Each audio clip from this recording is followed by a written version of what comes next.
بسم اللہ الرحمن الرحیم نحمدہ و نصلی علی رسولہ الکریم السلام علیکم ورحمۃ اللہ وبرکاتہ۔ آج ہم قرآن پاک کے 25ویں سپارے کا مطالعہ کریں گے کہ جس کے اندر سورۃ الشورى، سورۃ الزخرف، سورۃ الدخان اور سورۃ الجاثیہ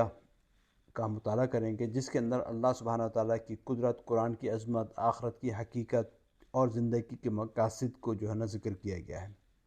سب سے پہلے سورۃ الشورى کے اندر، جس میں اللہ سبحانہ وتعالیٰ کی یاد دہانی، اللہ کی ہمیں یاد دہانی کرائی گئی ہے۔ پہلی آیات ہی جیسے شروع ہو رہی ہیں حامیم عین سین قاف، تو یہاں پر اس کے بعد کذالک یوحی الیک وإلی الذین من قبلک اللہ العزیز الحکیم، یہ والی آیت جو ہے اس کے اندر اللہ سبحانہ وتعالیٰ کی بڑائی اور اللہ کی اس امت پر مہربانی بیان کی گئی ہے کہ خدا جو ہے وہ بڑا غالب ہے، وہ دانا ہے، اس نے ہماری طرف مختلف پیغامات بھیجے، جس طرح وہ پہلے لوگوں کی طرف وہی بھیجتا رہا، اس امت کی طرف بھی جو ہے اللہ سبحانہ وتعالی نے اپنے نبی صلی اللہ علیہ وسلم کو مبعوث فرمایا اور ان پر یہ کتاب اتاری۔ یہ اللہ کا بہت بڑا احسان ہے۔ یہاں پر اللہ سبحانہ وتعالی ہمیں اس بات کی یاد دہانی کرا رہا ہے اور بتا رہا ہے کہ اللہ سبحانہ وتعالی نے اس امت کو ویسے ہی نہیں چھوڑ دیا، یہ لوگوں کو پیدا کر کے ویسے نہیں چھوڑا، بلکہ ان کی طرف اسی طرح پیغامات بھیجے، اسی طرح وحی بھیجی، نبی کریم صلی اللہ علیہ وسلم کے ذریعے ہدایت کا پیغام بھیجا، برائی اچھائی اور برائی کی تمیز بتائی، جس طرح کہ اللہ سبحانہ وتعالی نے پہلی امتوں کی طرف نازل کی۔ اس کے بعد اللہ سبحانہ وتعالی کی رحمت کی بات ہوتی ہے کہ جو کہ آیت نمبر 28 کے اندر ہے کہ اللہ سبحانہ وتعالی کی رحمت ان لوگوں کے لیے ہے کہ جو کہ کوشش کرتے ہیں، جو کہ اسٹرائیو کرتے ہیں، جو کہ آگے بڑھنے کی جستجو کرتے ہیں نیکیوں کے اندر، جس میں اللہ سبحانہ وتعالیٰ کہہ رہا ہے کہ وہی تو ہے جو لوگوں کی نا امید ہو جانے کے بعد بھی میہ برساتا ہے، بارش کرتا ہے، اپنی رحمت کی بارش کی برکت کو پھیلا دیتا ہے، اور وہی کارساز ہے اور اسی کے لیے ساری تعریفیں ہیں۔ انسان جو ہے کبھی کبھی مایوس ہو جاتا ہے کہ اب کیا ہوگا، تو یہاں پر اس آیت میں بارش کا ذکر کیا، لیکن یہاں پر اللہ سبحانہ تعالیٰ کی رحمتیں ہیں۔ ہم یہ سمجھتے ہیں کہ بس اب ختم، اب پتہ نہیں کچھ ہو یا نہیں ہو، لیکن اللہ سبحانہ تعالیٰ کہہ رہا ہے کہ لا تقنطوا من رحمت اللہ، کہ اللہ کی جو ہے نا، اللہ سے بندہ مایوس مت ہو۔ اللہ سبحانہ وتعالیٰ جو ہے اپنی جو ہے رحمت، اس کا بس دروازے کھول دیتا ہے۔ جو اللہ کے ساتھ کنیکٹ ہو جاتا ہے، اللہ سے امید لگا لیتا ہے، تو اللہ سبحانہ وتعالیٰ اس کی مدد فرماتا ہے۔ اس کے بعد آیت نمبر 38 کے اندر مشاورت کی اہمیت کے اوپر زور دیا ہے کہ اور مومنین کی خصوصیت بیان کی گئی ہے کہ مومنین کی خصوصیت کیا ہے کہ وہ مشاورت کرتے ہیں، اور جو وہ لوگ ہیں کہ جو اللہ کا فرمان قبول کرتے ہیں، مطلب اللہ کی باتوں پر عمل کرتے ہیں، اس کی باتوں کو مانتے ہیں اور نماز پڑھتے ہیں اور اپنے کام آپس میں مشورے سے کرتے ہیں، اور جو مال ہم نے ان کو عطا کیا ہے اس میں سے وہ خرچ کرتے ہیں۔ تو مومنین کے لیے بلکہ ہمیں یہ چاہیے کہ ہم جو بھی کام کریں، حدیث میں تو آیا بہت زیادہ اس کی جو ہے تاکید کی گئی ہے کہ جو بھی ہم کام کریں اس کو ہمیشہ جو ہے مشورے کے ساتھ کریں، کیونکہ مشورے میں اللہ سبحانہ وتعالیٰ نے خیر و برکت رکھ دی ہے۔ تو جو ہے ہم آپس میں مشورے کے ساتھ جو بھی کام کریں، گھر میں اگر کھانا بھی پکانا ہے، گھر میں کوئی اور کام کرنا ہے، تو اس کا آپس میں مشورہ کریں کہ کس طریقے سے کام کیا جائے۔ بچیوں کی شادی ہے، بچے کی شادی ہے، کوئی نئی جاب ہے، اگر ہسبینڈ کو نئی جاب کی آفر ہوئی ہے تو گھر پہ مشورہ کرے، وائف کے ساتھ کہ اب کس طرح سے کیا جائے، کیا جائے۔ گھر میں اگر کوئی اور خرچہ ہے، کوئی چیز لانی ہے، کیونکہ جب مشورہ بندہ کرتا ہے تو اللہ سبحانہ تعالیٰ اس میں برکت ڈالتا ہے، اور کئی دفعہ باتیں ایسی ہوتی ہیں کہ جو وہ ہمارے ذہن میں نہیں آ رہی ہوتی اور دوسرا ہمیں وہ بات بتا دیتا ہے۔ اور اس کے بعد آیت نمبر 52 میں اللہ سبحانہ تعالیٰ کا تحفہ اور ہم سے محبت کی نشانی، اس میں ہے کہ ہم نے، اللہ سبحانہ تعالیٰ کہہ رہا ہے کہ ہم نے اپنے حکم سے تمہاری طرف روح القدس کے ذریعے اس قرآن پاک کو بھیجا۔ یہ اللہ سبحانہ تعالیٰ کا ایک تحفہ ہے ہم انسانیت کے اوپر، اور بھیجا کس کے ذریعے؟ روح القدس کے ذریعے۔ روح القدس کون ہے؟ جبرائیل علیہ السلام۔ اور کہہ رہے ہیں، اللہ سبحانہ تعالیٰ کہہ رہے ہیں کہ نہ تو تم اس کتاب کو اس سے پہلے جانتے تھے اور نہ ایمان سے تم واقف تھے، مطلب ایسے لوگوں پر یہ کتاب کو نازل کیا جن کے پاس ایمان بھی نہیں تھا، نہ اس کو اس کتاب کا علم تھا، لیکن ہم نے اس کو نور بنایا، ہمارے لیے ہدایت کا سرچشمہ بنایا، اس سے ہم اپنے بندوں میں سے جس کو چاہتے ہیں ہدایت کرتے ہیں۔ اور اے محمد صلی اللہ علیہ وسلم، تم تو لوگوں کو سیدھا رستہ دکھاتے ہو، سیدھا رستہ بتاتے ہو۔ تو حضور پاک صلی اللہ علیہ وسلم اللہ کے آخری نبی، وہ لوگوں کو انہوں نے اہدنا الصراط المستقیم کے لیے کہا کہ بھئی یہ ہے سیدھا راستہ،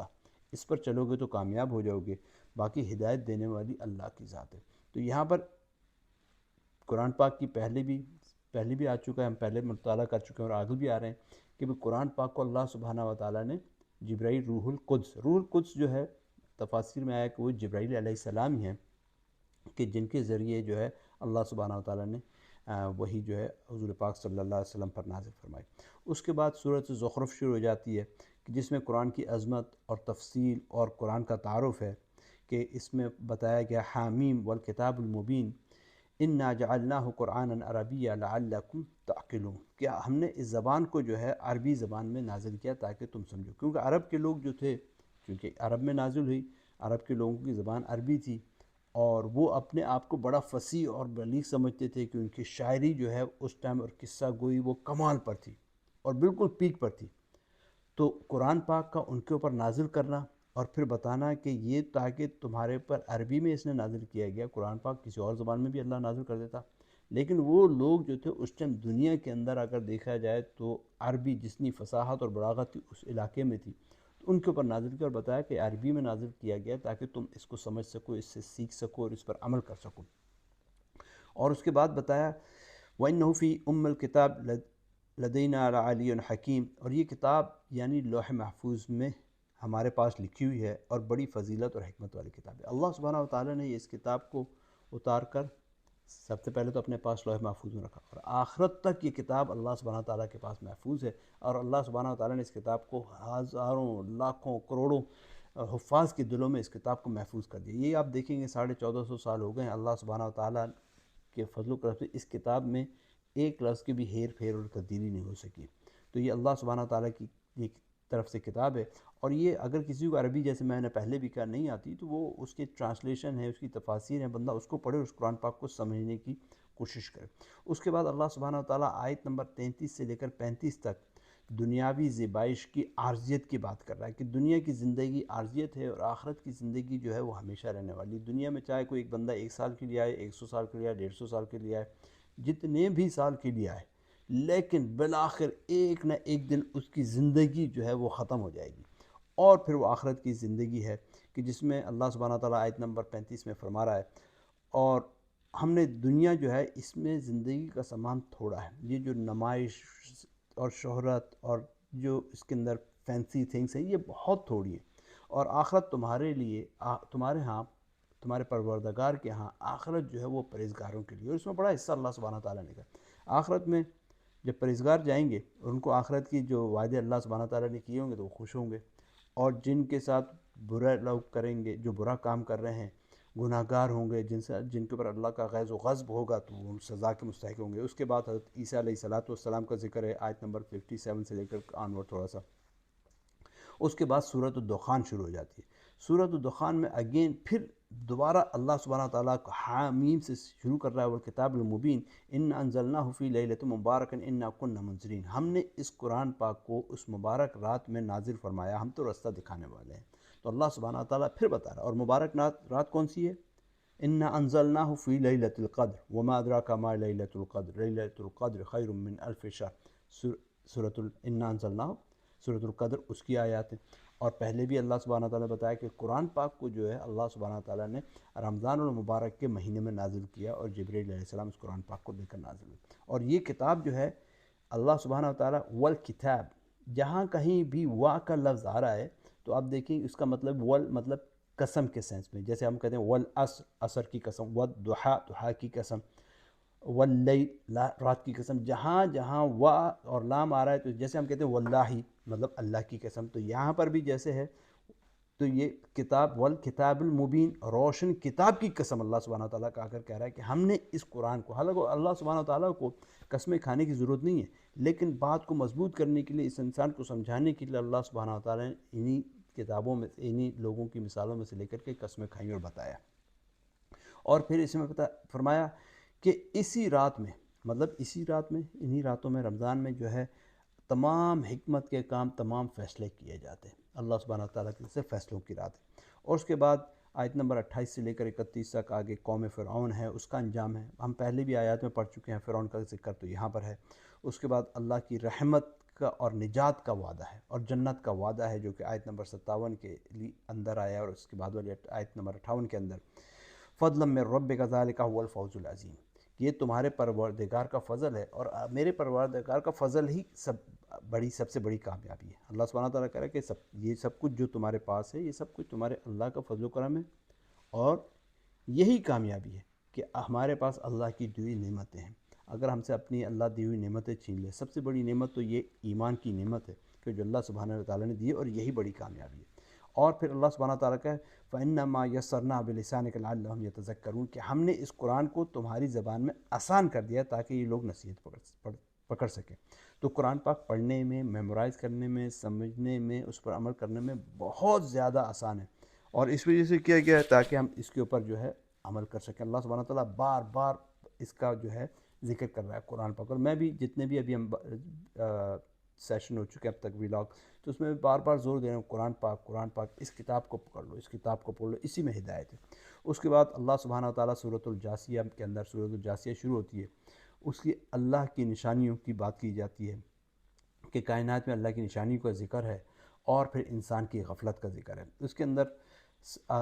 آیت نمبر جو ہے 5 ہے، بسم اللہ الرحمن الرحیم واختلاف اللیل والنہار وما انزل اللہ من السماء من رزق فاحیا، یہ آیت آگے لقوم یعقلون تک جاتی ہے، اور رات اور دن آگے پیچھے آنے جانے میں، اور جو خدا نے آسمان کے ذریعے رزق نازل فرمایا ہے، پھر اس سے زمین کو اس کے مر جانے کے بعد زندہ کیا ہے، اور ہواؤں کے بدلنے میں عقل والوں کے لیے نشانیاں ہیں۔ تو اب دیکھتے ہیں کہ اللہ سبحانہ و تعالیٰ دن رات کو آگے پیچھے کر رہا ہے، دن کے بعد رات، رات کے پیچھے دن آ رہی ہے، اور اللہ سبحانہ و تعالیٰ آسمان سے رزق نازل فرما رہا ہے۔ آسمان سے رزق یہ نہیں ہو رہا کہ میوے آسمان سے ٹپک رہے ہیں، کبھی آم ٹپک رہا ہے، کبھی سیب ٹپک رہا ہے، نہیں، ایسا نہیں۔ اللہ سبحانہ و تعالیٰ اس آسمان سے زمین پر بارش فرماتا ہے، زمین جو کہ بالکل مردہ ہو جاتی ہے۔ کئی علاقوں میں، سردیوں کے علاقوں میں آپ دیکھیں، کینیڈا میں اور امریکہ میں، یا جو بھی اسکینڈینیوین کنٹریز میں، یورپ میں آپ دیکھیں گے، سردیوں میں بالکل زمین بیرن ہو جاتی، ایک پتا تک وہاں پر نہیں ہوتا، بالکل سب سوکھ جاتا ہے۔ لیکن جیسی سردیاں ختم ہوتی ہیں، زمین کو اللہ سبحانہ تعالیٰ دوبارہ زندہ کر دیتا ہے، اور